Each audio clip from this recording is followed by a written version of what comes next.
Hello আমার cinema বন্ধুরা, আশা করছি তোমরা অনেক অনেক ভালো আছো। আমি সাহির খান। আজকে যে ভিডিও টপিক নিয়ে আলোচনা হবে সেটা তোমরা বুঝতেই পেরেছো। ভাইজানের যে টিজার এসেছে, সিকান্দারের টিজার 2025-এর ঈদে রিলিজ হবে সিকান্দার মুভির টিজার এসেছে। তো এখন তোমাদের সঙ্গে বলবো টিজারটা কেমন লেগেছে।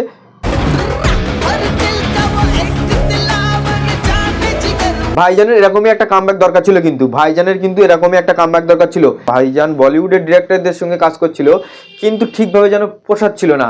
ভাইজানের যে সোয়াগ, ভাইজানের যে স্টাইল, ওয়ান্টেড স্টাইল, ভাইজানকে যেভাবে দেখে এসেছি আমরা, ভাইজানকে যেভাবে আমরা পছন্দ করি, সেইভাবে কেউ প্রেজেন্ট করতে পারছিল না সালমান খানকে।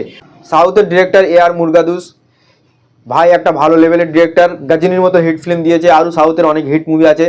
গাজিনী মুভিটা কিন্তু সালমান খানের সাথেই করার কথা ছিল, কিন্তু কোনো কারণবশত হয়তো করতে পারেনি। তো সাউথের যে ডিরেক্টর প্রেজেন্ট দিয়েছে, তো দুর্ধর্ষ লেভেলের একটা প্রেজেন্ট দিয়েছে।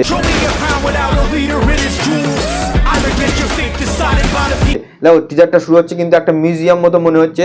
সালমান খান পিছন দেখিয়ে হাঁটছে, কিছু আর্মার ড্রেস, সৈনিকদের ড্রেস পরে পাশে দাঁড়িয়ে আছে।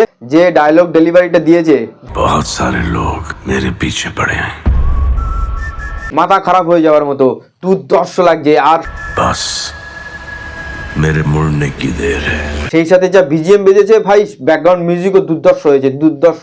আর তারপরের সিনটা অ্যাকশন শুরু হয়ে যায়, সেই অ্যাকশনটা যখন হয় শটগান দিয়ে গুলি স্টাইলে মারছে, দুর্ধর্ষ লাগছে সেটা দেখতে, দুর্ধর্ষ। এবং লাস্টের যে মানুষটাকে মেরে পিছন দিক থেকে উড়িয়ে দিল, সেটা তো দারুণই লাগছে। আর সেই সাথে বিজিএম এ যা হয়েছে, AR মুরগাদুস ভালোভাবে প্রেজেন্ট করেছে সালমানকে খুবই ভালো লেগেছে এই টিজারটাই, খুবই ভালো লেগেছে। জানো আমি ভাইজানের ফ্যান, আমি খুবই এক্সাইটেড এই টিজারটা নিয়ে। তো বন্ধুরা, তোমাদের কেমন লেগেছে সালমান খানের এই সিকান্দারের টিজার আমাকে বলো কমেন্ট বক্সে। তো যারা ভিডিও দেখছো তারা লাইক কমেন্ট শেয়ার করে দিও। তো পাশে থাকো বন্ধুরা, দেখা হবে নেক্সট ভিডিওয়। Bye bye.